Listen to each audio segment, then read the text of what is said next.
Heat stress happens in many occupations. Some come easily to mind, like firefighting. Others may not have as much attention paid to them. In today's episode, we'll look at the specific challenges faced by school kitchen staff. How hot does it get in a school kitchen, and what factors might lead to higher risk? School meals and the people who help provide them form a critical part of education and the community. Good nutrition is obviously critical for proper learning. But school meals are also essential because many students may otherwise have only limited access to quality meals, both during and outside of the school year. What are some of the challenges faced by school kitchen workers? In many schools, kitchens were not part of the original planning, so many kitchens are retrofitted into non-optimal spaces. This means that many may have poor ventilation, which has been especially highlighted by the COVID-19 pandemic. Because of this retrofit, many workers have to coexist in relatively small spaces, increasing the heat load. And typical of restaurants in general, demand comes at very concentrated and specific times, making it hard to space out workers or scheduling.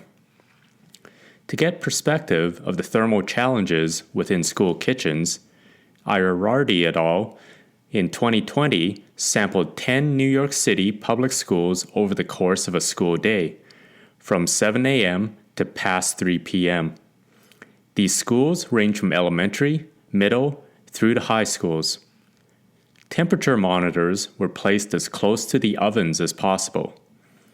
This was used to calculate WBGT, or wet bulb globe temperature, which combines temperature and humidity into a single value. Outdoor temperatures were taken from weather databases. We know that work and exercise also increases the heat that we produce within our bodies, so work was modeled at light, moderate, and hard levels to calculate total heat load faced by school kitchen workers. Ierardi's main findings are summarized in this table. We have the 10 schools and their average WBGT on the left. Action limit and TLV are the heat exposure limits for non-heat acclimatized and heat acclimatized individuals, respectively.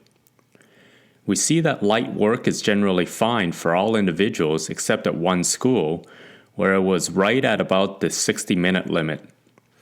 For non-acclimatized individuals, moderate and heavy workloads in almost all cases cause work limits to drop well below 60 minutes.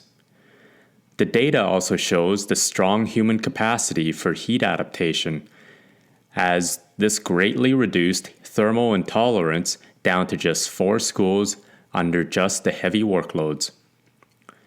So the data clearly shows that school kitchen workers may be at risk for heat stress during the course of a workday, especially if they're not adapted to the heat. There are a few further issues to consider. One can argue that placing the temperature probes next to the ovens make for a worst-case scenario. However, warming plates and heat lamps are also used extensively throughout kitchens to keep food warm. Of major importance, the cooking in these schools involved just using the ovens to reheat frozen foods. Many schools are considering moving towards fresher cooking, involving using the stoves to boil water and cook fresh foods. This can greatly increase heat and humidity levels beyond that seen here. All the schools studied were also unionized, with the workers having clearly defined roles and standards. And it's possible that non-unionized workers might have less protection. Finally, some of the schools were out of session and therefore not serving as many meals as during the school year, so the level of heat may have been underestimated. I hope that this look into the fascinating world of environmental physiology hasn't been too hot to handle. I'm Professor Stephen Chung, and I run the Environmental Ergonomics Lab at Brock University in Canada. We post new videos on different topics in environmental physiology every Wednesday. Thanks for watching. We'll see you next time.